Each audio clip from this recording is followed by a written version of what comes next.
एकदा मुघल सम्राट अकबर आपल्या दरबारात बसले होते. दरबारात मंत्री, सरदार, कवी, सेनापती सगळे उपस्थित होते. त्या दिवशी अकबरांच्या मनात एक वेगळाच विचार आला होता.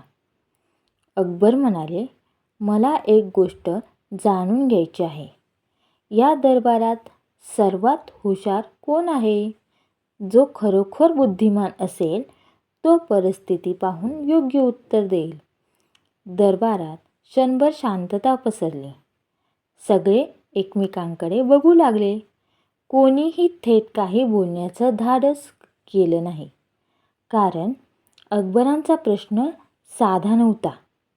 त्यात अहंकारही होता आणि परीक्षा देखील. तेवढ्यात बिरबल पुढे आले. त्यांच्या चेहऱ्यावर नेहमीप्रमाणे शांत, आत्मविश्वासपूर्ण हास्य होतं. ते म्हणाले, जहापना, बुद्धीची खरी ओळख ही शब्दात नव्हे तर कृतीत असते. अकबरांनी भुवया उंचावल्या. मग तूच सांग, ते म्हणाले. तुझ्या बुद्धीची परीक्षा घ्यायची माझी इच्छा आहे. बिरबल नम्रतेने वाकले. हुजूर, हुकूम करा. अकबर थोडा विचार करून म्हणाले, मी तुला एक प्रश्न देतो. जर तू त्याचं योग्य उत्तर दिलंस तर मी मान्य करेन की तूच या दरबारातला हुशार माणूस आहेस. दरबारातील सर्वजण आता अधिक उत्सुक झाले होते. अकबर पुढे म्हणाले, सांग बरं. एका नदीतून एकदा दोघं लोक समोरासमोर चालत होते. एकाचा चेहरा मळका आणि दुसऱ्याचा स्वच्छ. दोघांच्याही हातात पाणी होतं. तरी एकजण भिजला, दुसरा नाही. हे कसं शक्य आहे? दरबारात कुजबूज सुरू झाली. कोणाला प्रश्न समजला नाही. कोणी उत्तर शोधायला लागला. काही सरदारांनी वेगवेगळ्या गोष्टी सांगितल्या, पण एकही उत्तर समाधानकारक नव्हतं. बिरबल काही क्षण गप्प राहिले. मग त्यांनी शांतपणे विचारलं, जहापना, हा प्रश्न नुसता कोड्यातला आहे की यात काही अर्थ लपलेला आहे? अकबर हसले आणि म्हणाले, अर्थही आहे आणि चातुर्याची परीक्षाही आहे. बिरबल मान हलवत म्हणाले, मग उत्तर देतो मी. दरबारात सगळ्यांची नजर बिरबलांकडे वळली. बिरबल म्हणाले, जहापना, ज्याचा चेहरा मळका होता तो पाण्यातून आला म्हणून भिजला आणि ज्याचा चेहरा स्वच्छ होता तो आधीच पाण्याजवळ उभा होता. हातात पाणी होतं, पण एकाने ते स्वतःवर ओतलं नाही, दुसऱ्याने ते पाणी स्वतःवर ओतलं. म्हणून एक भिजला आणि दुसरा नाही भिजला. दरबार क्षणभर शांतता झाली. मग काही जण हसू लागले. पण अकबरांना वाटलं की उत्तर खूपच साधं आहे. ते म्हणाले, हे उत्तर तर खूप सरळ आहे. यात तुझं काय मोठेपण? बिरबल हसले. हुजूर, मोठेपण हे उत्तरात नसतं. ते योग्य गोष्ट ओळखण्यात असतं. अकबर थोडेसे चिडले. मग अजून एक प्रश्न, यावेळी जरा कठीण. बिरबल म्हणाले, हुकूम करा. अकबरांनी दरबारातील सेवकांना बोलावलं आणि म्हणाले, एका भांड्यात दूध आणा.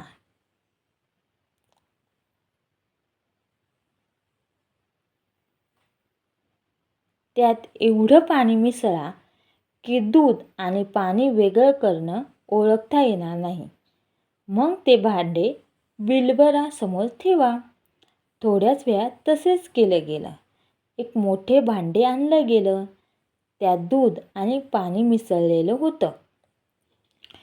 दिसायला ते सगळं एकसारखं होतं. अकबर म्हणाले, आता सांग, यातलं दूध वेगळं कसं करशील? दरबारात गोंधळ उडाला. दूध आणि पाणी इतकं मिसळलेलं होतं की ते वेगळं करणं अशक्य होतं. काही सरदारांनी मान हलवली. काहींनी म्हटलं, हे तर शक्यच नाही. बिरबल शांतपणे उभे राहिले. त्यांनी एका सेवकाला काहीतरी आणायला सांगितलं. थोड्याच वेळात सेवकाने एका पिंजऱ्यातला हंस आणला. दरबारातील लोक गोंधळले. हंसाचा या प्रश्नाशी काय संबंध? बिरबल म्हणाले, जहापना, हंसाचे पण एक वैशिष्ट्य आहे. तो दूध आणि पाणी मिसळलेलं असलं तरी केवळ दूध वेगळं ओळखतो, असं लोकमानसात मानलं जातं. अकबरांनी शंका घेतली, पण प्रत्यक्षात बिरबल म्हणाले, प्रत्यक्षात हंसाला जर योग्य प्रकारे उपयोग केला तर तो या प्रश्नाचं प्रतीक आहे, पण खरी बुद्धी वेगळी आहे. अकबर जास्तच उत्सुक झाले. मग सांग. बिरबलने सेवकाला भांडं हंसासमोर ठेवायला सांगितलं. मग ते हळूच म्हणाले, हुजूर, हे भांडे एका बाजूला थोडं झुकवून ठेवा. सेवकांनी तसं केलं. मग बिरबल म्हणाले, हंसाची मान सरळ ठेवली तर तो वरचा भाग हलक्या तरलात बुडवतो. आता जर हे मिश्रण थोडं ढवळलं नाही तर वरचं थोडं भाग वेगळा होईल. पण याहीपेक्षा महत्त्वाचं म्हणजे मी याचं उत्तर शब्दात देतो. अकबर रागावलेले नसले तरी चाच पडलेले होते. बिरबल म्हणाले, जहापना, जसं दुधात पाणी मिसळलं तरी दुधाची खरी किंमत कमी होत नाही, तसंच माणसाच्या बुद्धीचंही आहे. साधेपणा, शांतपणा आणि योग्य निरीक्षण असेल तर कोणतीही गोष्ट उलगडते. अकबरांना हे उत्तर आवडलं, पण तरीही त्यांच्या मनात खोडी होती. ठीक आहे, ते म्हणाले, पण तू नेहमीच असा हुशार कसा राहतोस? तुझ्यात एवढी बुद्धी कुठून आली?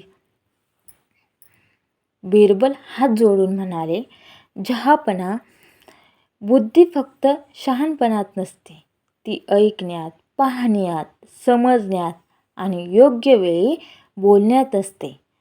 आणि सर्वात महत्त्वाचं म्हणजे अहंकार बाजूला ठेवला तर माणूस खरं शिकतो. ही गोष्ट ऐकून अकबर क्षणभर विचारात पडले. दरबारातील सगळे शांत होते. मग अकबर हसले. बिरबल, तू नेहमीप्रमाणेच जिंकलास. बिरबल नम्रतेने म्हणाले, हुजूर, इथे जिंकणं मरणं नाही, इथे ज्ञानाची परंपरा जपली जाते. अकबरांना त्यांचं उत्तर फार आवडलं. त्यांनी बिरबलाचं कौतुक केलं आणि दरबारात घोषणा केली, या दरबारात जर कुणीही बुद्धी आणि नीतीने सल्ला द्यायचा असेल तर तो बिरबलासारखा असावा. दरबारात टाळ्यांचा आवाज झाला. सगळ्यांनी बिरबलांचा सन्मान केला. या गोष्टीतून आपल्याला काय कळते? ही गोष्ट आपल्याला काय शिकवते? खरी बुद्धी मोठ्या शब्दात नसते.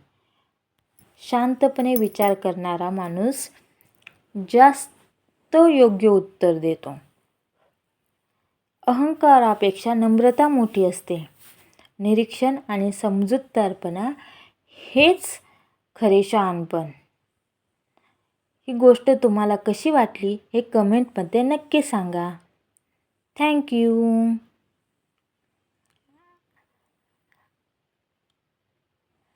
आणि व्हिडिओ आवडला असेल तर व्हिडिओला सबस्क्राईब करून बेल आयकॉन दाबायला विसरू नका. थँक्यू.